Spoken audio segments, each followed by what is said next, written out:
한국이 쏜 미사일이 500km를 날아가 표적을 찔렀습니다. 오차는 고작 4.7m. 미국과 러시아만 가능하다고 여겨지던 영역이었습니다. 펜타곤이 긴급 재평가에 들어갔습니다. 중국은 분류 체계를 다시 썼습니다. 그런데 가장 먼저 말을 잃은 나라가 있었습니다. 바로 일본이었습니다. 20년간 한국은 추격국이라 말해온 나토 출신 영국인 분석관이 서울에서 자기 경력 전체를 부정하는 보고서를 쓰게 됐습니다. 그 충격적인 전말을 지금 바로 들려드리겠습니다. 구독과 좋아요를 눌러주시고 감동의 대한민국이라고 댓글을 남겨주세요. 저는 에단 하크로프트 39살입니다. 나토에서 미사일 방어 분석을 하다 지금은 도쿄에서 일하고 있죠. 그런데 방금 제 눈앞에서 4.7m라는 숫자 하나가 제 경력을 통째로 부숴버렸습니다. 도쿄 미나토구 로폰기 힐스 사무실. 오전 10시 30분. 창밖으론 도쿄타워가 보이고 제 책상 위엔 각국 미사일 데이터가 쌓여 있었습니다. 저는 민간 안보 싱크탱크 소속이지만 실상은 일본 정부와 연결된 라인이었죠. 나토 출신이라는 경력 때문에 이곳 사람들은 제 말을 꽤 신뢰했습니다. 그날 아침도 평소처럼 시작됐어요. 커피 한 잔을 들고 모니터를 켰죠. 메일함엔 각국 방산 뉴스레터가 쌓여 있었습니다. 독일제 방공망 업데이트, 프랑스 신형 순항미사일 소식, 그리고 맨 아래 한국 현무 관련 자료가 있었어요. 저는 그 메일을 항상 나중으로 미뤘습니다. 왜냐고요? 솔직히 말하면 관심이 없었거든요. 한국 방산이라는 게 제 눈엔 늘 과장처럼 보였으니까요. 제겐 이유가 있었습니다. 7년 전 동남아 방산 프로젝트에서 제 팀이 완전히 박살났거든요. 데이터 조작 스캔들이었죠. 현지 업체가 시험 결과를 조작했고 그걸 믿었던 우리 팀은 국제적으로 망신을 당했습니다. 저는 그때부터 아시아 데이터는 믿을 수 없다는 확신이 생겼어요. 물론 한국이 그 스캔들과 직접 관련은 없었습니다. 하지만 제 머릿속엔 이미 선이 그어져 있었죠. 아시아는 다 비슷하다, 과장이 심하다, 검증이 부족하다. 이런 생각들이요. 제 노트북 첫 페이지엔 이렇게 적혀 있었습니다. 아시아 데이터는 늘 과장된다. 이건 제 신념이자 생존 원칙이었어요. 그런데 그날 그 평범한 아침이 제 인생을 완전히 바꿔놓을 줄은 몰랐습니다. 책상 서랍 맨 아래 칸에 한국 현무 자료철이 쌓여 있었어요. 두껍게요. 한 3개월치는 됐을 겁니다. 저는 그걸 한 번도 열어보지 않았죠. 필요 없다고 생각했으니까요. 대신 제가 열심히 준비하고 있던 건 따로 있었습니다. 바로 일본 정부 라인을 위한 보고서였죠. 제목은 이랬어요. 한국 미사일 역량의 재평가, 과대평가된 위협 수준 조정. 저는 이 보고서로 승진할 생각이었습니다. 일본 실세들이 원하는 결론을 제공하면 제 입지는 더 단단해질 테니까요. 그때 사무실 문이 열렸습니다. 시라베 레이나였어요. 41살, 일본 정부와 직접 연결된 실세급 인물이자 제 연인이었죠. 레이나는 언제나 차분했지만 그 차분함 속에 날카로움이 있었습니다. 검은색 정장에 딱 떨어지는 헤어스타일, 그리고 늘 미소 짓는 얼굴이지만 눈빛만은 차가웠죠.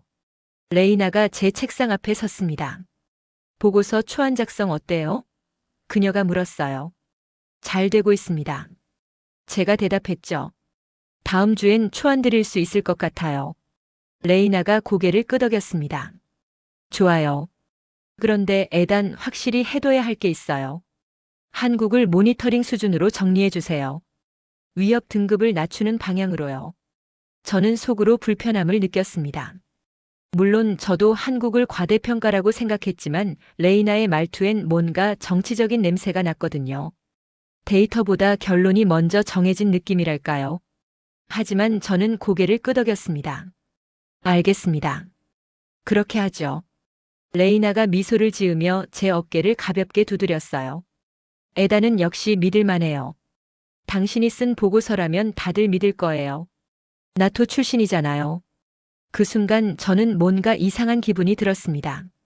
레이나가 제 전문성을 믿는 건가 아니면 제 간판을 이용하는 건가. 하지만 그 생각은 금방 묻어버렸죠. 저한텐 승진이 필요했으니까요. 레이나가 나가고 나서 저는 다시 모니터를 켰습니다. 메일함 맨 아래 한국 현무 관련 메일이 여전히 읽지 않은 상태로 놓여 있었죠. 저는 마우스를 그 위에 올렸다가 다시 내렸습니다. 나중에 봐도 돼. 어차피 별 내용 없을 테니까. 그렇게 생각했어요. 대신 제가 연 건 미국과 러시아 미사일 데이터였습니다. 이게 진짜 선진국 기술이죠. 저는 이 숫자들을 보며 확신했어요. 한국은 아직 멀었다고요. 그날 저녁 집으로 돌아가는 택시 안에서 휴대폰이 울렸습니다. 발신자는 서유건이었어요. 38살 한국국방과학연구소 ADD 출신으로 지금은 방산기술 브리핑을 담당하는 사람이었죠. 저는 서유건과 몇 번 이메일을 주고받은 적이 있었습니다. 기술 자료 요청 같은 업무상 연락이었어요. 그는 늘 짧고 정확하게 답장을 보냈죠. 감정 표현이 거의 없었습니다. 문자 내용은 간단했어요. 에단 씨, 다음 달 싱가포르 컨퍼런스 참석하시나요? 한국 세션이 메인입니다. 저는 피식 웃었습니다. 한국이 메인 세션이라고요? 아마 수출 마케팅 쇼겠죠. 그렇게 생각하며 답장을 보냈어요. 참석 예정입니다. 발표 기대하겠습니다. 서유건의 답장은 더 짧았어요. 감사합니다. 준비 잘 해오겠습니다. 저는 휴대폰을 주머니에 넣고 창밖을 봤습니다. 도쿄 야경이 흘러갔죠. 네온 사인들이 반짝이고 있었어요. 저는 생각했습니다. 한국이 메인이라고. 웃기는 소리네.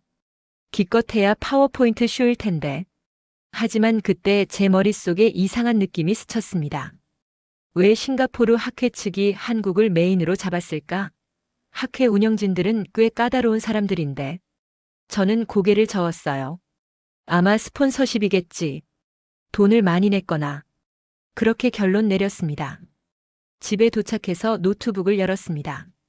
싱가포르 컨퍼런스 공식 홈페이지를 들어갔죠. 프로그램 일정을 확인하려고요. 그런데 메인 세션 제목을 보는 순간 손이 멈췄습니다. 차세대 정밀 타격 기술의 패러다임 전환, 한국 현무 시리즈의 기술적 혁신.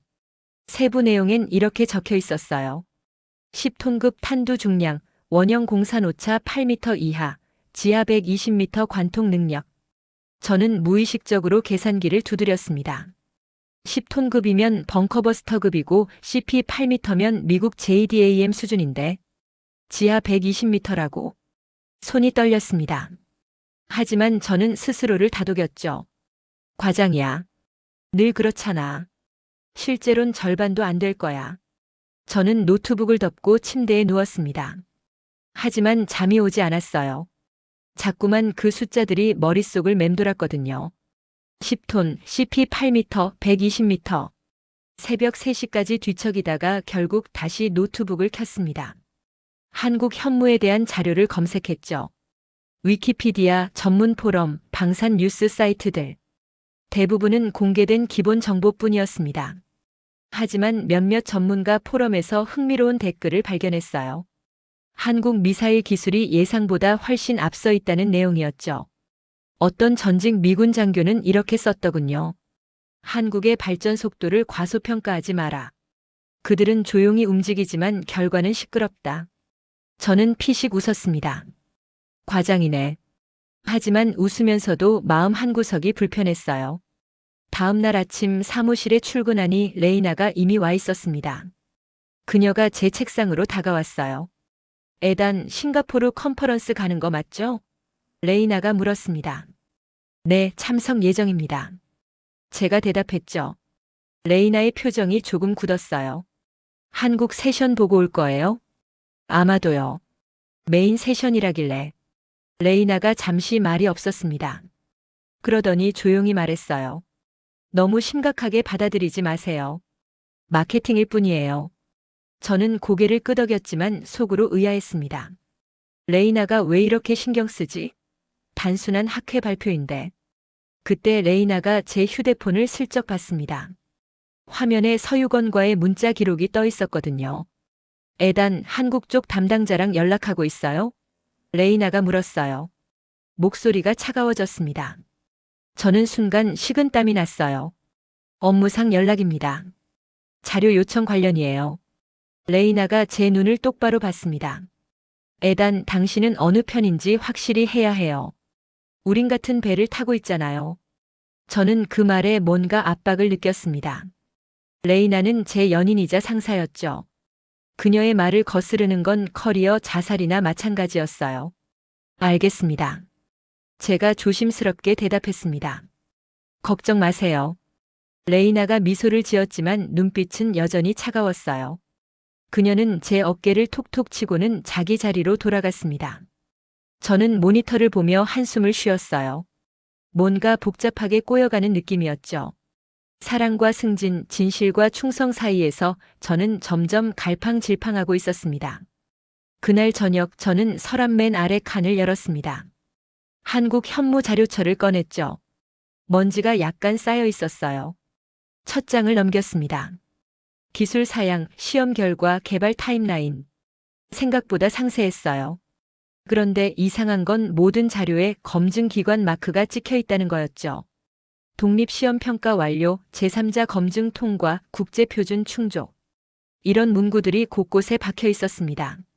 저는 눈살을 찌푸렸어요. 이 정도로 검증을 받았다고? 그럼 과장이 아닐 수도 있는 건가? 하지만 저는 다시 자료처를 덮었습니다. 아니야. 이것도 마케팅이야. 검증 마크쯤이야 돈 주면 받을 수 있어. 그렇게 스스로를 설득했죠. 싱가포르 컨퍼런스까지 2주일. 저는 그 시간 동안 한국 자료를 계속 피했습니다.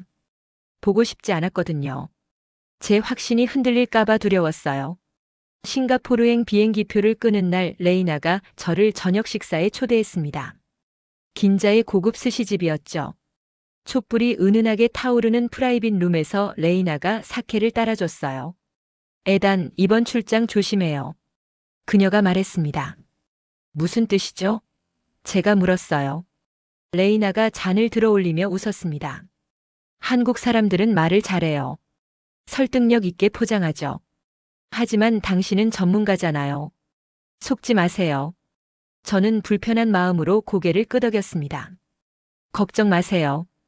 저도 20년 가까이 이 일했어요. 레이나가 제 손을 잡았어요. 그녀의 손은 따뜻했지만 악력이 세더군요. 에단, 우리 미래를 위해서라도 이번 보고서는 중요해요. 당신이 한국을 낮게 평가하면 일본 정부는 당신을 더 신뢰할 거예요. 그럼 당신 자리도 올라가죠. 저는 사케를 한 모금 마셨습니다. 목구멍이 화끈거렸어요. 레이나의 말은 맞았습니다. 하지만 뭔가 찝찝했죠. 당신은 나를 믿죠? 레이나가 물었습니다. 물론이죠. 제가 대답했어요.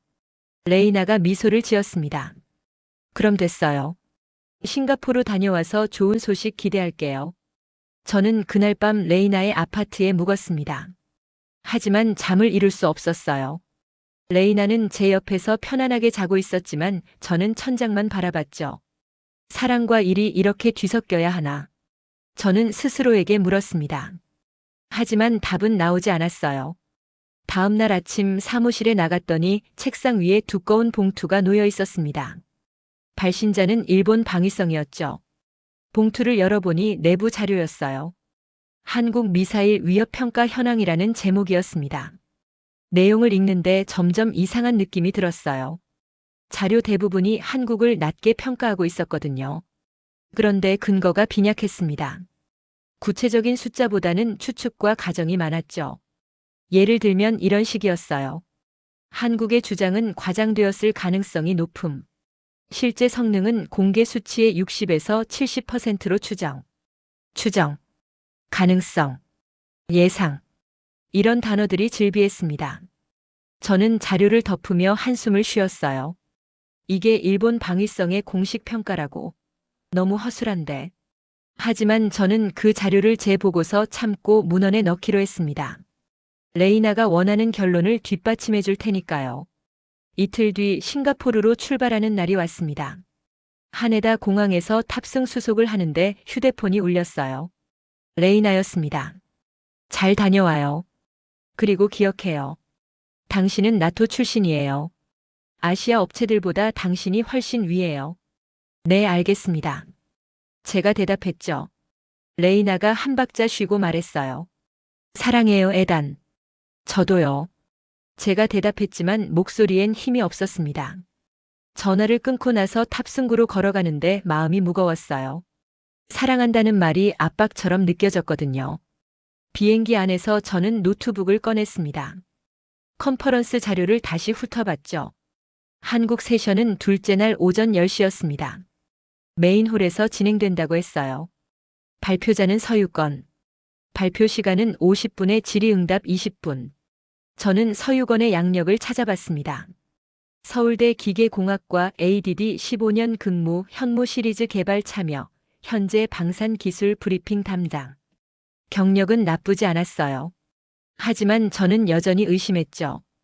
경력이 좋다고 기술이 좋은 건 아니니까. 싱가포르 창이 공항에 도착한 건 저녁 7시였습니다. 호텔로 이동해서 체크인을 하는데 프론트 직원이 말했어요. 하크로프트 씨, 내일 컨퍼런스 참석하시죠?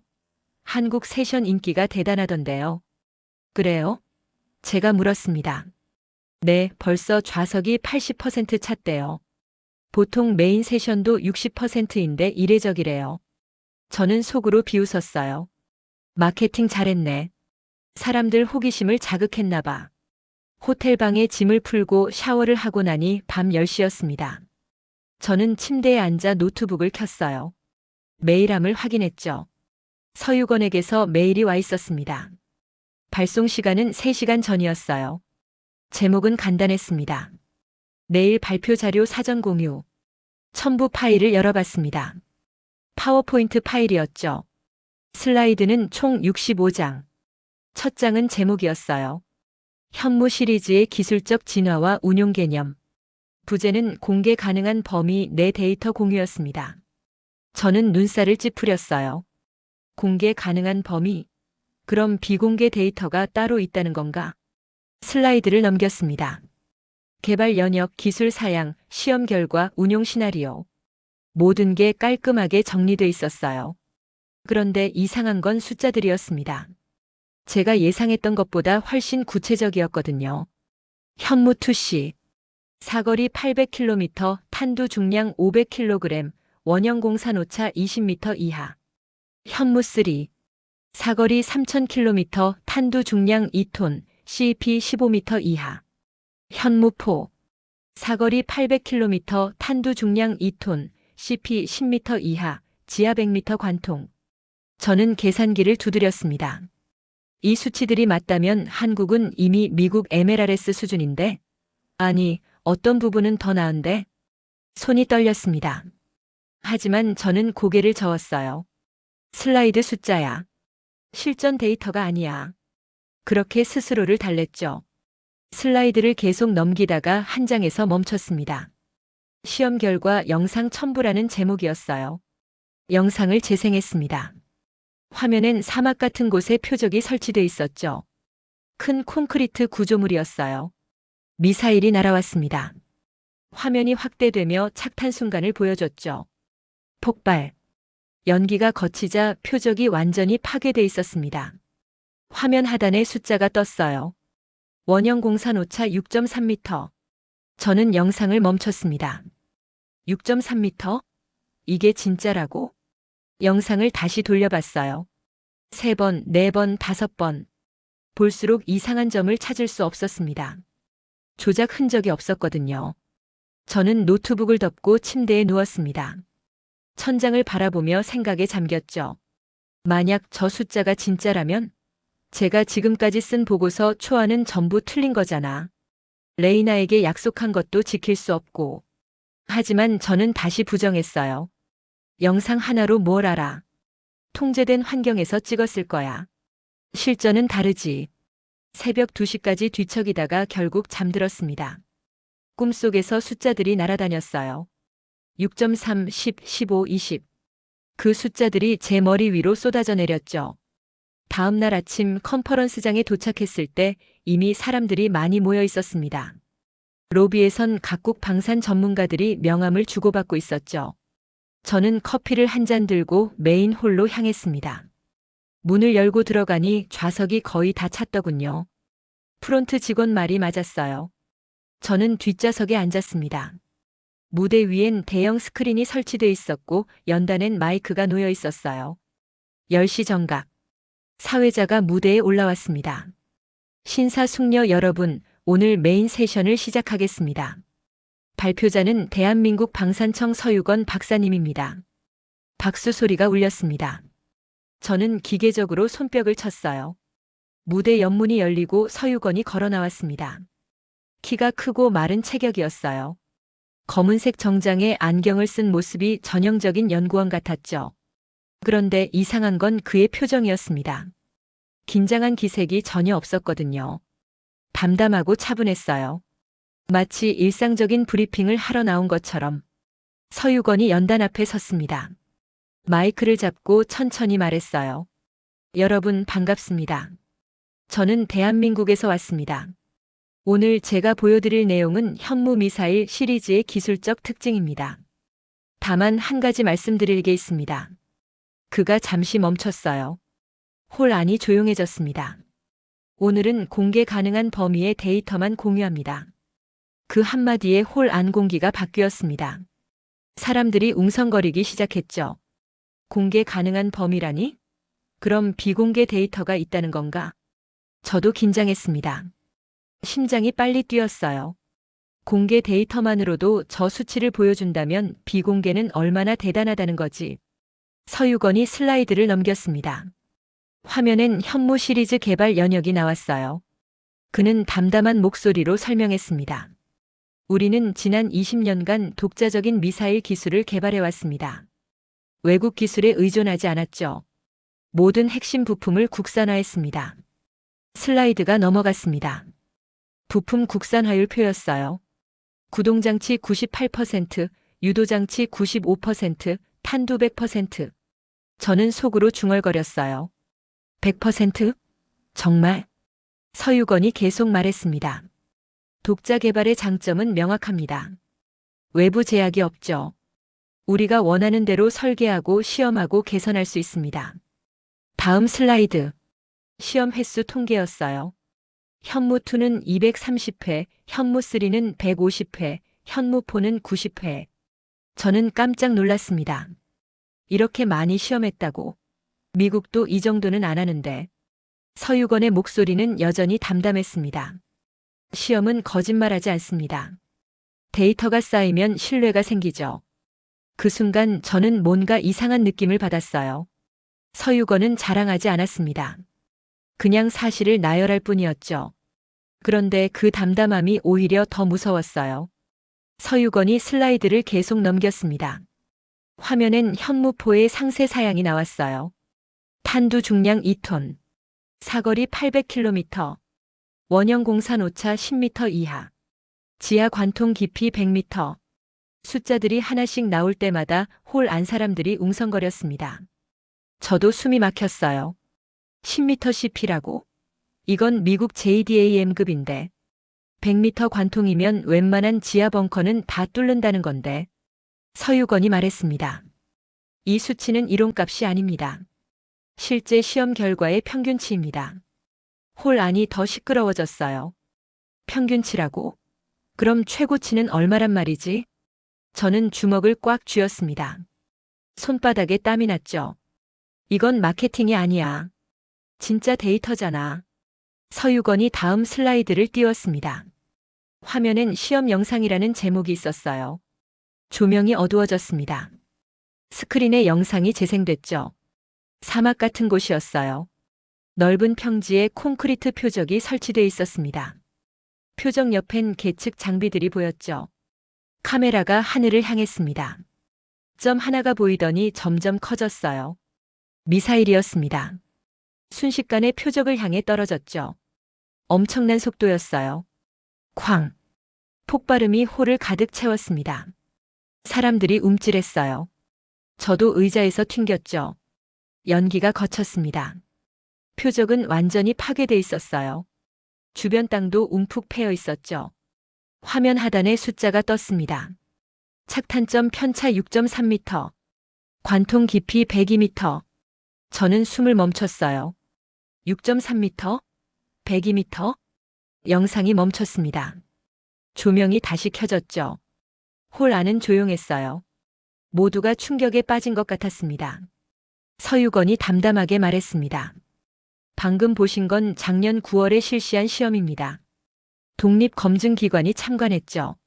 영상은 조작되지 않았습니다. 저는 머릿속이 복잡했어요. 6.3m면 미국 토모크 수준인데. 아니, 어떤 면에선 더 나은데. 그때 옆자리에 앉은 사람이 속삭였습니다. 저 영상 진짜일까요? 저는 대답하지 못했어요. 진짜 같았거든요. 조작 흔적을 찾을 수 없었습니다. 서유건이 다음 슬라이드로 넘어갔습니다. 화면엔 운용 개념이라는 제목이 나왔어요. 현무 시리즈는 다양한 시나리오에 대응 가능합니다. 고정 표적, 이동 표적, 지하시설, 해상 목표. 모두 타격할 수 있죠. 슬라이드가 바뀌었습니다. 지도가 나왔어요. 한반도를 중심으로 사거리 원이 그려져 있었습니다. 800km 원은 일본 규슈를 덮었어요. 1500km 원은 도쿄를 포함했죠. 3000km 원은 괌까지 닿았습니다. 저는 등골이 오싹했어요. 도쿄가 사거리 아니라고? 그럼 제가 사는 로폰기도? 서유건이 말했습니다. 물론 이건 방어용입니다. 우리는 선제 공격을 하지 않죠. 하지만 대응 능력은 확보하고 있습니다. 방어용이라는 말에 저는 피식 웃었어요. 방어용이든 공격용이든 미사일은 미사일인데. 질의응답 시간이 왔습니다. 손을 든 사람들이 몇 명 있었죠. 첫 번째 질문자는 미국 사람이었어요. CP 6.3m라는 수치를 어떻게 검증하셨나요? 서유건이 대답했습니다. 독립검증기관이 계측 장비를 설치했습니다. 우리는 그냥 쏘기만 했죠. 결과는 제3자가 측정했어요. 두 번째 질문자는 프랑스 사람이었습니다. 비공개 데이터는 공개 데이터보다 얼마나 더 우수한가요? 서유건이 잠시 미소를 지었어요. 그건 말씀드릴 수 없습니다. 다만 공개 데이터가 우리의 하한선이라고 생각하시면 됩니다. 하한선. 그 단어에 홀 안이 또 웅성거렸습니다. 저도 소름이 돋았어요. 저는 손을 들고 싶었습니다. 질문하고 싶었죠. 이게 정말 진짜냐고. 과장 아니냐고. 하지만 손을 들 수 없었어요. 왜냐하면 질문하는 순간 제가 틀렸음을 인정하는 거니까요. 지난 20년간 쌓아온 확신이 무너지는 거니까요. 저는 그냥 앉아 있었습니다. 주먹을 꽉 쥔 채로요. 발표가 끝나고 사람들이 일어났습니다. 복도로 나가며 다들 이야기했어요. 한국이 이 정도인 줄 몰랐어. 저 영상이 진짜라면 대단한데. 비공개 데이터는 얼마나 대단할까? 저는 복도 한쪽에 서서 휴대폰을 꺼냈습니다. 레이나에게 문자를 보내려다 멈췄어요.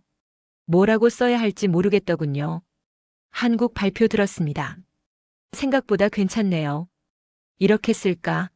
아니면 과장이 심합니다. 믿을 수 없어요. 이렇게 쓸까? 결국 아무것도 쓰지 않았습니다. 휴대폰을 주머니에 넣고 로비로 향했죠. 로비 한쪽에서 서유건이 사람들과 이야기하고 있었습니다. 저는 그 모습을 멀리서 봤어요. 서유건은 여전히 담담했습니다. 웃지도 않고 자랑하지도 않았죠. 그냥 질문에 답할 뿐이었어요. 그 모습이 오히려 더 무서웠습니다. 진짜 자신 있는 사람은 떠들지 않는다는 걸 깨달았거든요. 점심시간이 됐습니다. 저는 호텔 레스토랑으로 갔어요. 샌드위치를 주문했지만 입맛이 없었습니다. 옆 테이블에서 사람들이 이야기하는 소리가 들렸어요. 한국 기술이 정말 저 정도야? 글쎄, 영상은 진짜 같던데. 근데 실전에선 다를 수도 있잖아. 저는 고개를 끄덕였습니다. 맞아, 실전은 다르지. 그렇게 스스로를 달랬죠. 오후 세션은 건너뛰었습니다. 호텔 방으로 돌아와 침대에 누웠어요. 천장을 바라보며 생각에 잠겼습니다. 6.3m, 102m 관통, 230회 시험, 독립검증. 이 숫자들이 머릿속을 맴돌았어요. 지우려 해도 지워지지 않았습니다. 저는 노트북을 켜서 한국 현무에 대한 자료를 다시 검색했습니다. 이번엔 더 깊이 파고들었죠. 전문 포럼, 학술 논문, 방산 리포트. 모든 걸 뒤졌어요. 그리고 발견했습니다. 미국 국방부 산하 연구소의 비공개 보고서 요약본이었죠. 누군가 유출했는지 포럼에 올라와 있었어요. 제목은 한국 미사일 기술의 재평가였습니다. 내용을 읽는데 손이 떨렸어요. 보고서는 한국을 매우 높게 평가하고 있었거든요. 한국의 미사일 기술은 공개 수치 기준으로도 미국 MLRS 수준에 근접했다. 비공개 성능은 더 우수할 가능성이 높다. 한국을 제3세계 무기 체계로 분류하는 것은 시대착 오적이다. 저는 노트북을 덮었습니다. 숨이 막혔어요. 미국 국방부가 이렇게 평가한다고. 그럼 제가 지금까지 쓴 보고서는 뭐지? 휴대폰이 울렸습니다. 레이나였어요. 발표 어땠어요? 그녀가 물었습니다. 저는 잠시 망설였어요. 그리고 거짓말했죠. 과장이 심했습니다. 믿을 수 없는 수준이에요. 레이나가 웃었습니다. 그렇죠? 제가 뭐라고 했어요? 한국은 늘 과장하니까요. 네. 제가 작은 목소리로 대답했습니다. 그럼 보고서 잘 마무리해요. 기대할게요. 전화를 끊고 나서 저는 침대에 주저앉았습니다. 제가 방금 뭘 한 거지? 거짓말을? 밤이 깊어갔습니다. 저는 잠들 수 없었어요. 계속 영상 속 폭발 장면이 떠올랐습니다. 6.3m. 그 숫자가 눈앞에서 춤췄죠. 새벽 4시에 포기하고 일어났습니다. 샤워를 하고 커피를 마셨어요. 노트북을 켜서 메일을 확인했죠. 서유건에게서 메일이 와 있었습니다. 에단 씨, 발표 들어주셔서 감사합니다. 혹시 궁금한 점 있으시면 연락 주세요. 내일 제가 서울로 돌아갑니다만 이메일은 수시로 확인합니다. 저는 답장을 쓰려다 멈췄어요. 뭐라고 쓸지 몰랐거든요. 궁금한 게 너무 많았습니다. 비공개 데이터는 뭔지, 실전 운용은 어떻게 하는지, 진짜 미국 수준인지. 하지만 물어볼 수 없었어요. 물으면 인정하는 거니까요. 한국이 대단하다고 인정하는 거니까요. 결국 답장하지 않았습니다. 노트북을 덮고 창밖을 봤죠. 싱가포르 야경이 펼쳐져 있었습니다. 마리나 베이 샌즈의 불빛이 반짝였어요. 아름다운 풍경이었지만 제 마음은 어두웠습니다. 다음 날 아침 컨퍼런스 마지막 날이었습니다. 폐회식이 있었지만 저는 참석하지 않았어요. 대신 호텔 비즈니스 센터로 갔습니다. 보고서 초안을 열어봤죠. 화면엔 제가 쓴 문장들이 있었습니다. 한국 미사일은 과대평가되었다. 실제 성능은 공개 수치의 60% 수준으로 추정된다. 위협 등급을 낮춰야 한다. 저는 키보드에 손을 올렸습니다. 수정하려고요. 하지만 손가락이 움직이지 않았어요. 수정하면 레이나가 실망할 거야. 승진도 물 건너가. 그렇게 생각하니 손이 얼어붙었습니다. 결국 아무것도 고치지 않았습니다. 파일을 저장하고 노트북을 껐어요. 공항으로 가는 택시 안에서 휴대폰이 울렸습니다. 낯선 번호였어요. 받았더니 남자 목소리가 들렸습니다. 영어에 약간 억양이 있었죠. 에단 하크로프트 씨? 네, 그런데요. 저는 마테오장입니다. 싱가포르 학회 운영위원이에요.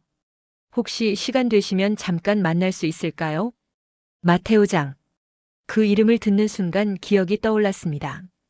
7년 전 동남아 프로젝트 스캔들 때 저와 같은 팀이었던 사람이었죠. 그리고 그 스캔들을 제 탓으로 돌렸던 사람이기도 했습니다. 저는 차가운 목소리로 대답했어요. 지금 공항 가는 중입니다. 시간 없어요. 10분만요. 중요한 얘기가 있어요. 뭔데요? 한국 미사일에 대해서요. 에단 씨가 알아야 할 게 있어요. 저는 입술을 깨물었습니다. 한국 미사일? 마테오가 왜 그걸 언급하지? 어디서 만날까요? 제가 물었습니다.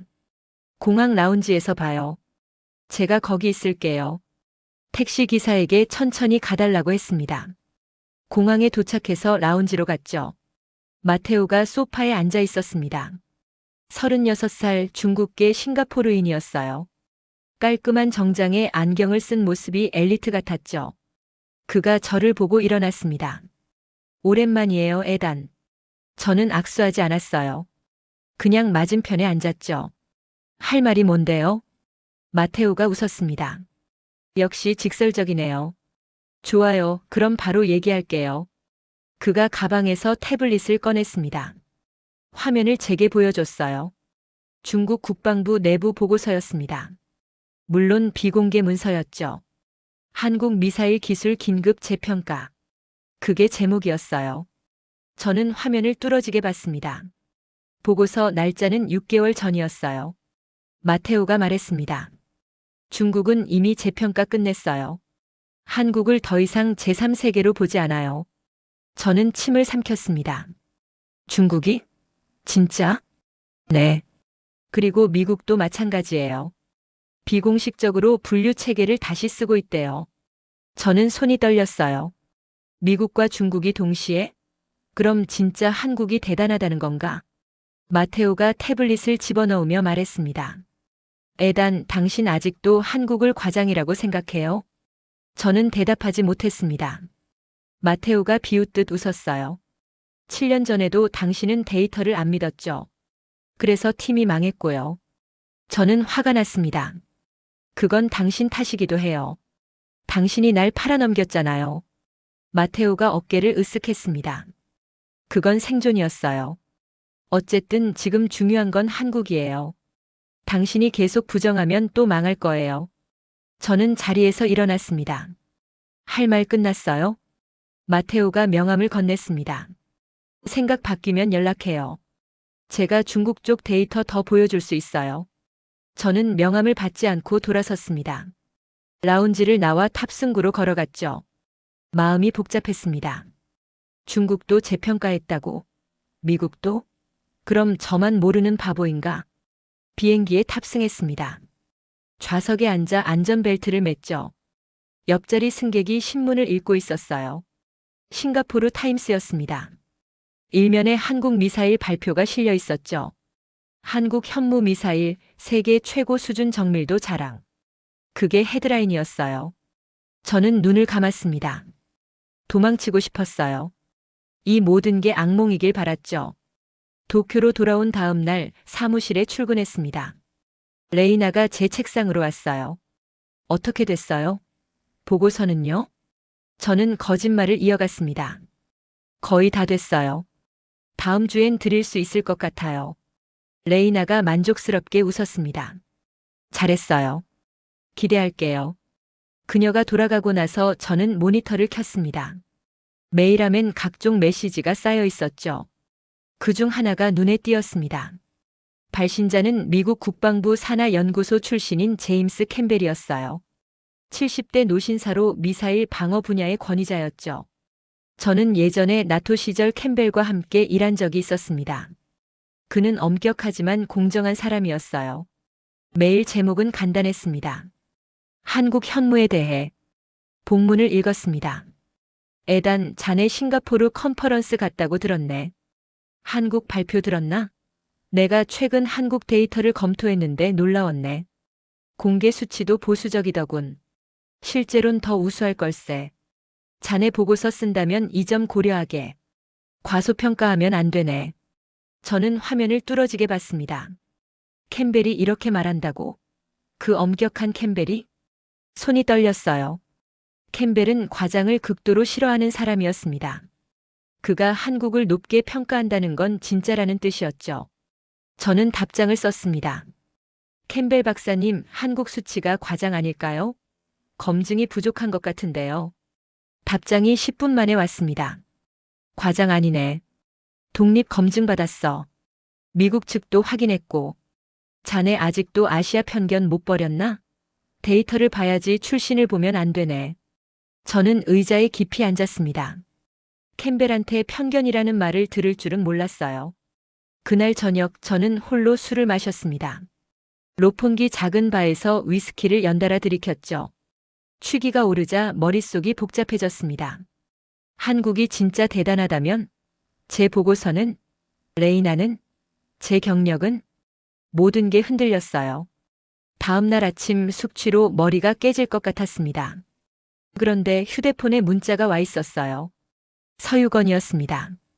에단 씨, 다음 주 서울에서 아덱스 전시회가 있습니다. 오실 의향 있으신가요?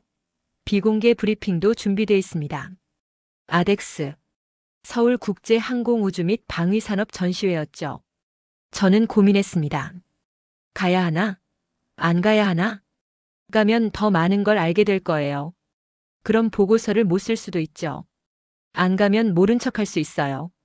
편하게 거짓말을 이어갈 수 있고요. 하지만 뭔가가 저를 끌어당겼습니다. 진실을 알고 싶다는 욕구였죠. 저는 답장을 보냈습니다. 참석하겠습니다. 서유건의 답장은 빨랐어요. 좋습니다. 일정 보내드리겠습니다. 그날 저녁 레이나와 저녁을 먹었습니다. 그녀가 물었어요. 다음 주 어디 가요? 서울이요. 아덱스 전시회 보러요. 레이나의 표정이 굳었습니다. 왜 거기를요? 취재 차원이에요. 보고서 쓰려면 현장도 봐야죠. 레이나가 포크를 내려놓았어요. 에단, 거기서 뭘 보려고요? 이미 결론 났잖아요. 한국은 과대평가라고요. 저는 대답하지 못했습니다. 레이나의 눈빛이 차가워졌죠. 당신 혹시 생각 바뀐 거 아니에요? 아니에요. 제가 서둘러 말했습니다. 그냥 형식적으로 가보는 거예요. 레이나가 한숨을 쉬었습니다. 에단, 우리 미래 생각해요. 당신이 이상한 보고서 쓰면 다 끝나요. 저는 고개를 끄덕였지만 속은 불편했어요. 레이나는 제 미래를 걱정하는 건가 아니면 자기 입지를 걱정하는 건가. 서울행 비행기는 일주일 뒤였습니다. 그 일주일 동안 저는 한국에 대한 자료를 미친 듯이 읽었어요. 논문, 보고서, 뉴스, 포럼. 모든 걸 뒤졌죠. 그리고 알게 됐습니다. 한국이 정말 대단하다는 걸요.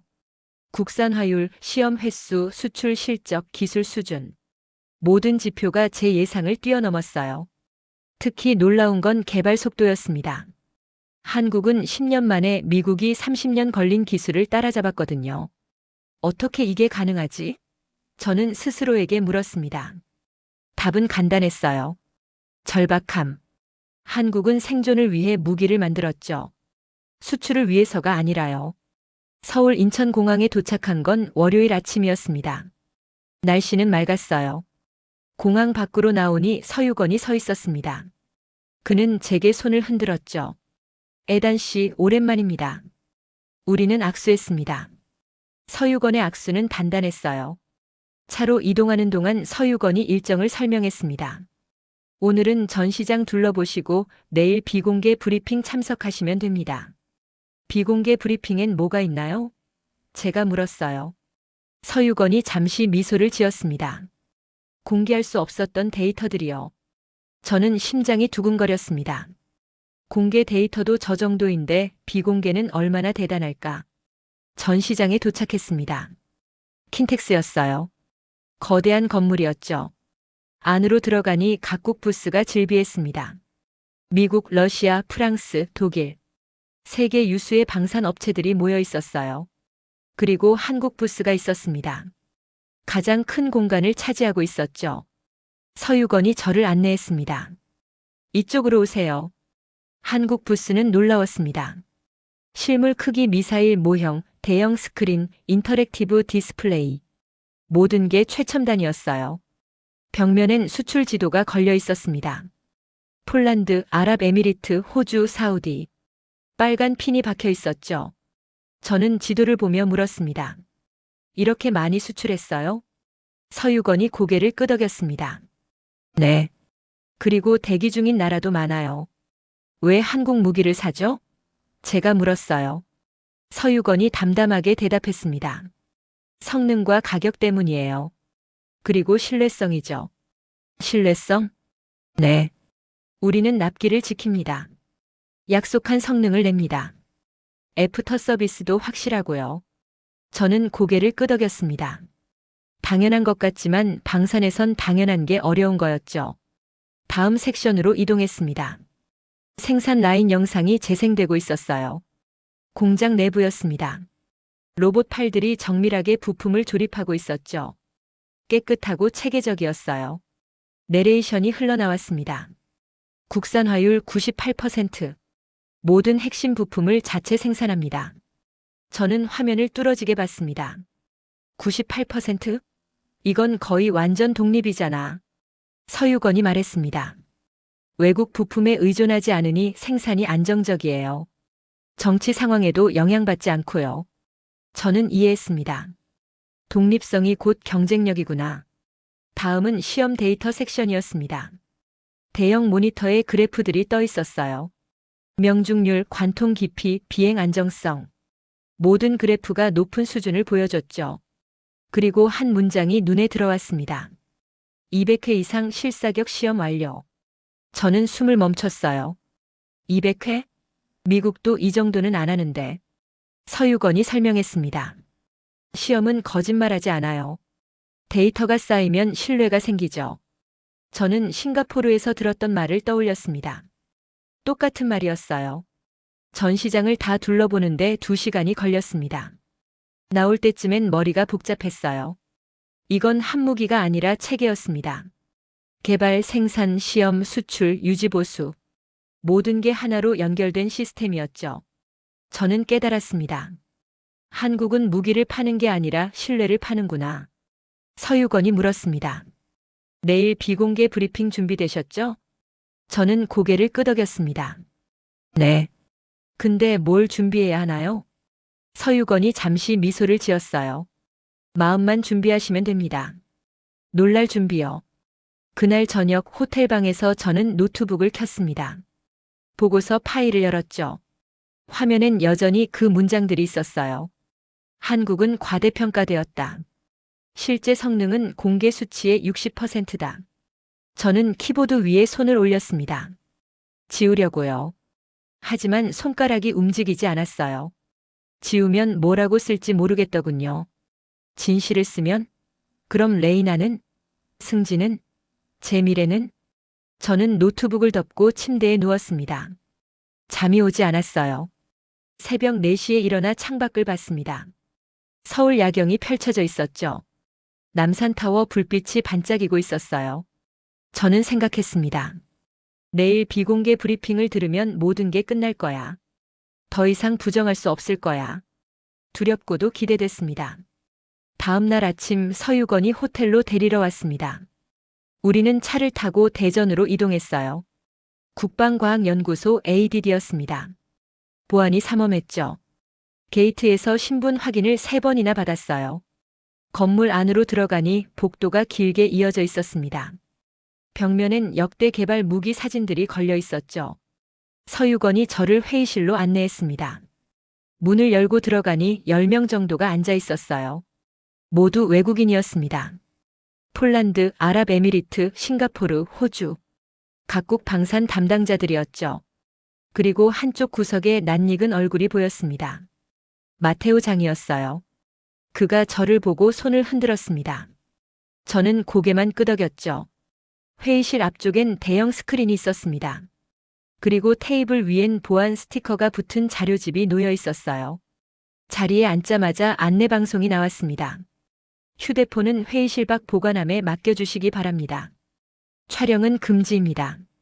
모두가 휴대폰을 제출했습니다. 저도 주머니에서 꺼내 보관함에 넣었죠. 문이 닫혔습니다.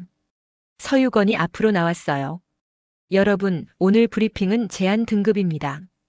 공개 불가 데이터를 공유할 예정이니 유의해 주시기 바랍니다. 저는 긴장했습니다.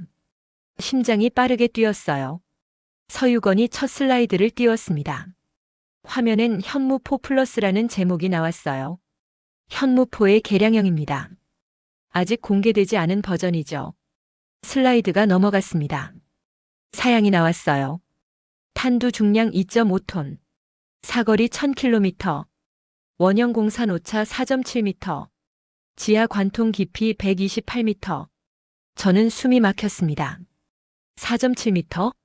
128m? 옆자리 폴란드 담당자가 작은 소리로 중얼거렸어요. 맙소사. 서유건이 담담하게 설명했습니다. CP 4.7m는 작년 12월 시험 결과입니다. 500km 거리에서 달성했죠. 500km에서 4.7m? 저는 머릿속으로 계산했어요. 이건 미국 JDAM보다 나은데. 서유건이 계속 말했습니다. 관통 깊이 128m는 강화 콘크리트 기준입니다. 일반 토양은 더 깊이 들어가죠. 회의실이 조용해졌습니다. 모두가 충격에 빠진 것 같았어요. 다음 슬라이드. 영상이 재생됐습니다. 사막이었어요. 멀리 산이 보였죠. 지하 벙커 모형이 설치돼 있었습니다. 미사일이 날아왔습니다. 엄청난 속도였어요. 거의 수직으로 떨어졌죠. 쾅! 땅이 흔들렸습니다. 연기가 피어올랐어요. 카메라가 착탄점으로 이동했습니다. 구멍이 뚫려 있었죠. 깊고 정확한 구멍이었어요. 화면에 숫자가 떴습니다. 편차 4.7m, 관통 깊이 128m. 저는 손이 떨렸습니다. 이건 진짜였어요. 조작이 아니었죠. 영상이 끝나고 조명이 켜졌습니다. 서유건이 물었어요. 질문 있으신가요? 아랍에미리트 담당자가 손을 들었습니다. 이 기술을 수출할 계획이 있나요? 서유건이 고개를 끄덕였습니다. 정부 승인이 나면 가능합니다. 다만 우방국에 한해서요. 싱가포르 담당자가 물었습니다. 가격은요? 서유건이 잠시 미소를 지었어요. 미국 제품보다 30% 저렴합니다. 성능은 동등하거나 우수하고요. 회의실이 술렁였습니다. 저는 속으로 계산했어요. 30% 저렴하면서 성능이 더 좋다고. 이건 완전히 게임 체인저잖아. 서유건이 다음 슬라이드를 띄웠습니다. 화면엔 현무 3C라는 제목이 나왔어요. 극초음속 미사일입니다. 마하 6 이상으로 비행하죠. 마하 6. 그 숫자에 저는 등골이 얼어붙었습니다. 서유건이 설명했습니다. 스크램제트 엔진을 사용합니다. 완전 국산 기술이에요. 슬라이드에 사양이 나왔습니다. 사거리 2000km. 속도 마하 6에서 7. 기동 능력 있음. 기동 능력. 그 단어가 무서웠어요. 요격이 거의 불가능하다는 뜻이었죠. 저는 머릿속으로 계산했습니다. 마하 6이면 도쿄까지 10분. 방어할 시간이 없어. 옆자리 호주 담당자가 물었습니다. 실전 배치됐나요? 서유건이 고개를 끄덕였습니다. 작년부터 운용 중입니다. 작년부터? 저는 깜짝 놀랐어요. 벌써 배치했다고? 서유건이 영상을 재생했습니다. 발사 장면이었어요. 미사일이 수직으로 올라갔습니다. 그러다 갑자기 방향을 꺾었죠. 수평 비행으로 전환했어요. 화면에 속도계가 떴습니다. 마하 1, 2, 3, 4, 5, 6. 순식간에 마하 6에 도달했습니다. 그리고 사라졌어요. 너무 빨라서 카메라가 따라잡지 못했죠. 화면이 전환됐습니다. 표적 지역이었어요. 폭발이 일어났죠. 타이머가 보였습니다. 발사 후 8분 30초. 저는 숨을 참았습니다. 8분 30초? 2000km를 8분 만에? 서유건이 담담하게 말했습니다. 현재 이 기술을 보유한 나라는 미국, 러시아, 중국, 그리고 한국입니다. 한국. 그 이름이 미국, 러시아, 중국과 나란히 나왔어요. 저는 현실감이 없었습니다. 한국이 이 정도라고? 제가 그동안 뭘 본 거지? 질문 시간이 왔습니다. 하지만 아무도 손을 들지 않았어요. 모두가 멍한 표정이었죠. 서유건이 물었습니다. 질문 없으시면 다음으로 넘어가겠습니다. 저는 손을 들고 싶었습니다. 질문하고 싶었어요. 이게 정말 진짜냐고. 과장 아니냐고. 하지만 손을 들 수 없었습니다. 두려웠거든요. 더 들으면 더 무너질까봐. 서유건이 마지막 슬라이드를 띄웠습니다. 화면엔 개발 중인 차세대 무기들이 나왔어요. 레이저 방어체계, 전자기 펄스 무기, 무인 공격 드론. 모든 게 미래 전쟁 기술이었죠. 서유건이 말했습니다. 우리는 멈추지 않습니다. 계속 발전하고 있어요. 브리핑이 끝났습니다. 사람들이 일어나 서로 이야기했죠. 저는 자리에 그대로 앉아 있었습니다. 일어날 힘이 없었어요. 마테오가 다가왔습니다. 어때요, 에단? 아직도 과장이라고 생각해요? 저는 대답하지 못했습니다. 마테오가 비웃듯 웃었어요. 당신 보고서 다시 써야 할걸요? 저는 마테오를 쳐다봤습니다. 그의 눈빛엔 조롱이 있었죠. 화가 났습니다. 하지만 반박할 수 없었어요. 그가 맞았으니까요. 회의실을 나와 복도를 걸었습니다. 서유건이 옆에서 말했어요. 에단 씨, 괜찮으세요? 저는 고개를 끄덕였습니다. 네, 괜찮아요. 하지만 괜찮지 않았어요. 머릿속이 혼란스러웠거든요. 4.7m, 128m 관통, 마하 6. 이 숫자들이 제 머릿속을 뒤흔들었습니다. 서유건이 말했습니다. 오늘 본 건 공개할 수 없어요. 하지만 당신이 쓸 보고서엔 참고하실 수 있죠. 저는 웃음이 나왔어요. 쓸 보고서? 제가 뭘 쓸 수 있겠어요. 레이나가 원하는 결론은 완전히 틀렸는데. 서유건이 저를 똑바로 봤습니다. 에단 씨, 진실을 쓰세요. 그게 전문가의 의무 아닌가요? 저는 대답하지 못했습니다. 서유건은 옳았어요. 하지만 진실을 쓰면 제 미래가 무너져요. 차로 돌아가는 길 저는 창밖을 봤습니다. 대전 거리가 흘러갔죠. 평범한 도시였어요. 하지만 이 도시 어딘가에서 세계 최고 수준의 무기가 만들어지고 있었습니다. 저는 깨달았습니다. 한국은 조용히 움직이는구나. 떠들지 않고 증명하는구나. 호텔로 돌아온 저녁 레이나에게서 전화가 왔습니다. 어때요? 서울은요? 저는 거짓말을 이어갔습니다. 별거 없었어요. 예상대로예요. 레이나가 안도하는 목소리로 말했어요. 다행이네요. 그럼 보고서 마무리 잘해요. 네. 제가 작은 목소리로 대답했습니다. 전화를 끊고 나서 저는 침대에 쓰러졌습니다. 거짓말이 목구멍에 걸렸어요. 저는 생각했습니다. 내가 지금 뭘 하고 있는 거지? 진실을 보고도 거짓말을 쓰려고. 하지만 대안이 없었어요. 진실을 쓰면 레이나와 끝나고 승진도 물 건너가죠. 저는 노트북을 켰습니다. 보고서를 열었어요. 커서가 깜빡였습니다. 하지만 한 글자도 쓸 수 없었어요. 새벽까지 빈 화면만 바라봤습니다. 다음 날 아침 서유건이 다시 데리러 왔습니다. 오늘은 실제 생산 라인을 보여주겠다고 했어요. 차를 타고 경기도 어느 공장으로 이동했습니다. 외부에선 평범한 공장 같았지만 안은 달랐죠. 보안 검색대를 지나니 거대한 홀이 나왔습니다. 천장이 높고 조명이 밝았어요. 그리고 그곳에서 미사일이 만들어지고 있었습니다. 로봇 팔들이 정밀하게 부품을 조립했어요. 작업자들은 모니터를 보며 품질을 검사했죠. 모든 게 깨끗하고 체계적이었습니다. 마치 자동차 공장 같았어요. 서유건이 설명했습니다. 여기서 현무 시리즈를 생산합니다. 한 달에 10기 정도 만들어요. 10기? 제가 놀라 물었습니다. 한 달에요? 네. 수출 물량까지 포함하면 더 많아요. 저는 생산 라인을 따라 걸었습니다. 각 공정마다 품질 검사가 이루어지고 있었어요. 한 작업자가 부품을 현미경으로 확인하고 있었습니다. 오차 범위가 마이크로미터 단위였죠. 서유건이 말했습니다. 정밀도가 생명이에요. 조금이라도 오차가 있으면 명중률이 떨어지니까요. 저는 고개를 끄덕였습니다. 4.7m CP를 달성하려면 이 정도 정밀도가 필요하겠죠. 다음 섹션은 시험실이었습니다. 각종 센서와 계측 장비가 있었어요. 서유건이 설명했습니다. 모든 미사일은 출고 전에 시험을 거쳐요. 진동, 온도, 충격. 모든 환경을 테스트하죠.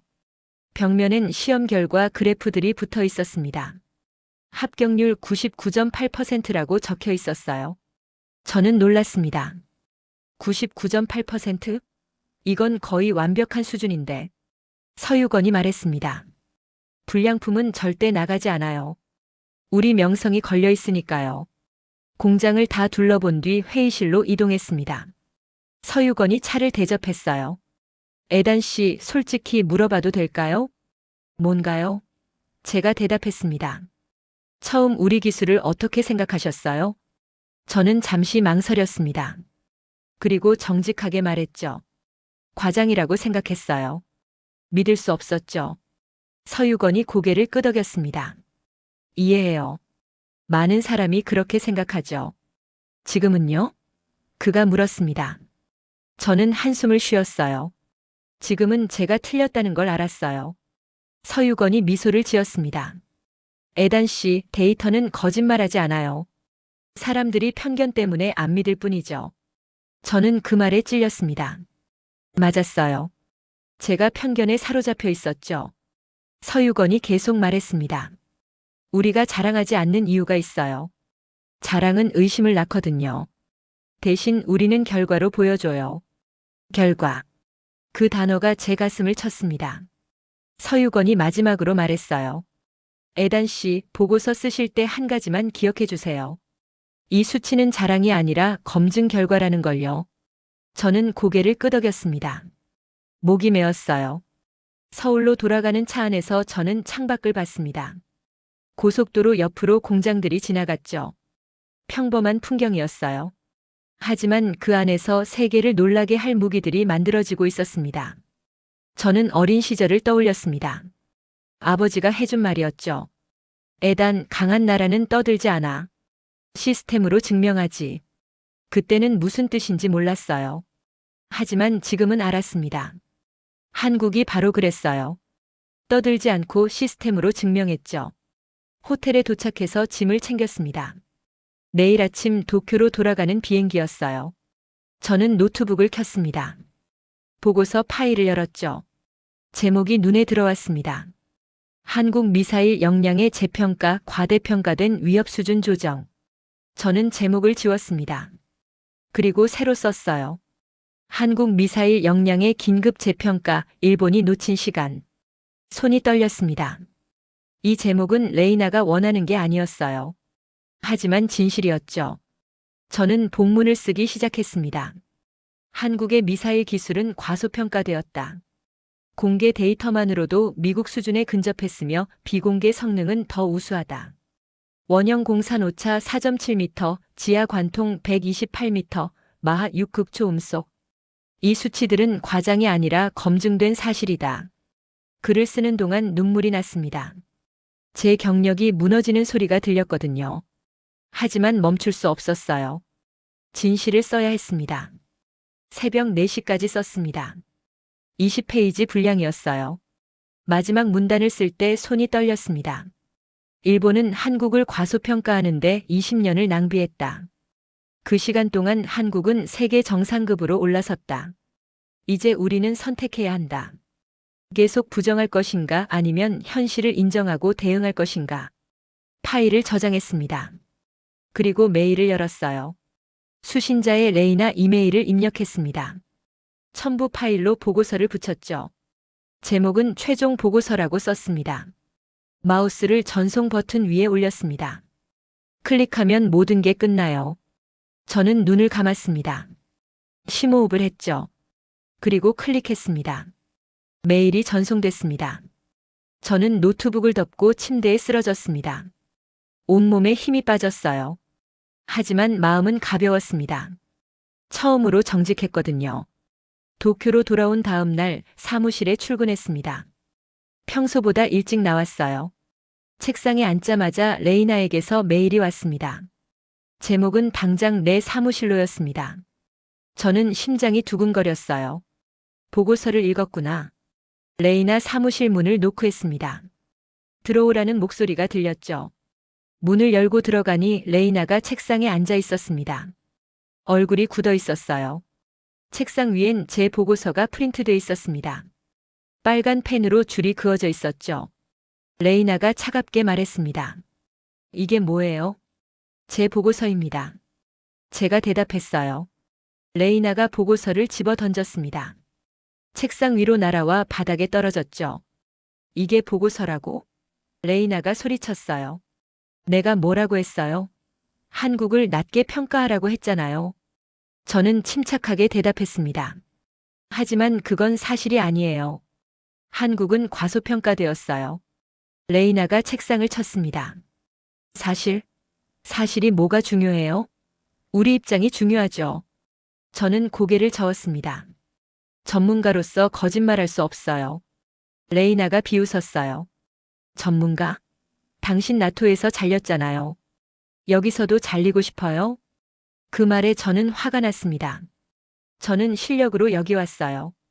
정치 때문이 아니라요. 레이나가 일어섰습니다. 그녀가 제게 다가왔어요. 눈빛이 차가웠죠. 에단 마지막으로 묻겠어요. 이 보고서 철회할 거예요? 안 할 거예요? 저는 그녀를 똑바로 봤습니다. 철회 안 해요. 이게 진실이니까요. 레이나가 한숨을 쉬었습니다. 그럼 당신 여기서 끝이에요. 오늘부로 해고해요. 저는 놀라지 않았습니다. 예상했거든요. 알겠어요. 제가 조용히 말했습니다. 레이나가 마지막으로 말했어요. 짐 싸고 나가요. 오늘 안으로요. 저는 고개를 끄덕이고 사무실을 나왔습니다. 복도를 걸으며 이상한 기분이 들었어요. 슬프지 않았거든요. 오히려 후련했죠. 책상으로 돌아가 짐을 쌌습니다. 노트북, 서류, 개인 물품들. 동료들이 쳐다봤지만 아무도 말을 걸지 않았어요. 다들 눈치챘나 봐요. 짐을 다 싸고 나가는데 한 동료가 다가왔습니다. 저보다 나이가 많은 일본인이었어요. 에단 씨, 보고서 읽었어요. 그가 작은 목소리로 말했습니다. 용기 있었어요. 저는 고개를 끄덕였습니다. 감사합니다. 그가 명함을 건넸어요. 다른데 자리 구하면 연락 주세요. 추천서 써드릴게요. 저는 명함을 받으며 감사했습니다. 고맙습니다. 사무실을 나와 엘리베이터를 탔습니다. 거울에 비친 제 얼굴을 봤어요. 지쳐 보였지만 눈빛은 맑았습니다. 처음으로 정직했으니까요. 아파트로 돌아가니 레이나가 와 있었습니다. 제 짐이 현관에 쌓여 있었어요. 레이나가 차갑게 말했어요. 당신 짐이에요. 가져가세요. 저는 놀라지 않았습니다. 예상했거든요. 알겠어요. 제가 대답했습니다. 레이나가 마지막으로 말했어요. 에단 후회할 거예요. 진실 때문에 모든 걸 잃었잖아요. 저는 그녀를 봤습니다. 그리고 조용히 말했죠. 모든 걸 잃은 게 아니에요. 제 자존심을 찾았어요. 레이나가 비웃었습니다. 자존심으로 밥 먹고 살아요? 저는 대답하지 않았습니다. 짐을 챙겨 나왔어요. 호텔에 체크인했습니다. 임시 숙소였죠. 방에 앉아 노트북을 켰습니다. 이력서를 업데이트하려고요. 그런데 메일이 와 있었습니다. 발신자는 제임스 캠벨이었어요. 제목은 보고서 잘 읽었네였습니다. 본문을 읽었습니다. 에단, 자네 보고서 읽었네. 훌륭했어. 용기 있는 결정이었지. 혹시 일자리 찾고 있나? 미국 싱크탱크에서 자리 하나 나왔는데 추천하고 싶네. 연락 주게. 저는 눈물이 났습니다. 캠벨이 인정해줬어요. 답장을 썼습니다. 캠벨 박사님 감사합니다. 연락드리겠습니다. 전송을 누르고 나서 창밖을 봤습니다. 도쿄 야경이 펼쳐져 있었죠. 제 인생이 무너졌지만 새로운 길이 보였습니다. 그날 밤 오래된 서류철을 뒤지다 발견한 게 있었어요. 7년 전 동남아 프로젝트 스캔들 때 자료였습니다. 그리고 그 안에 쪽지 하나가 있었죠. 캠벨이 쓴 거였어요. 에단, 데이터보다 중요한 건 누가 만들었는가일세. 사람을 봐야 하네. 저는 그 쪽지를 보며 깨달았습니다. 한국의 무기가 대단한 건 미사일 때문이 아니었어요. 그걸 만든 사람들 때문이었죠. 절박함으로 기술을 쌓고 시스템을 만든 사람들. 떠들지 않고 증명한 사람들. 저는 노트북을 열어 서유건에게 메일을 썼습니다. 서유건 박사님, 그동안 감사했습니다. 당신 덕분에 진실을 볼 수 있었어요. 제가 무너진 건 숫자 때문이 아니라 사람 때문이었습니다. 한국의 위대함은 기술이 아니라 그걸 만든 사람들이었어요. 메일을 보내고 나서 침대에 누웠습니다. 모든 게 무너졌지만 마음은 평화로웠어요. 일주일이 지났습니다. 저는 호텔에서 지내며 미국 싱크탱크와 연락했어요. 캠벨의 추천으로 면접을 받고 합격했습니다. 다음 달부터 워싱턴 DC로 갈 예정이었죠. 그 일주일 동안 도쿄를 걸었습니다. 로폰기, 시부야, 신주쿠. 익숙한 거리들이었어요. 하지만 이제 떠날 곳이었죠. 어느 카페에 앉아 커피를 마시는데 뉴스가 나왔습니다. 텔레비전 화면에 한국 미사일이 비쳤어요. 한국이 폴란드에 대규모 수출 계약을 체결했다는 내용이었습니다. 금액이 5조 원이었죠. 아나운서가 말했습니다. 한국 방산이 세계 시장을 장악하고 있습니다. 일본은 뒤처지고 있는 상황이에요. 저는 쓴웃음을 지었습니다. 이제야 인정하네. 카페를 나와 공원을 걸었습니다. 벤치에 앉아 하늘을 봤어요. 구름이 흘러갔죠. 느리고 평화롭게요. 저는 생각했습니다. 제가 무너진 건 숫자 때문이 아니었어요. 사람 때문이었죠. 서유건의 담담함, 한국 기술자들의 절박함, 시스템으로 증명하는 자세. 그게 저를 무너뜨렸습니다. 휴대폰이 울렸습니다. 서유건이었어요. 에단 씨 메일 잘 받았어요. 목소리가 따뜻했습니다. 미국 가신다고요? 네, 다음 달이요. 축하해요. 새로운 시작이네요. 저는 웃었습니다. 감사합니다.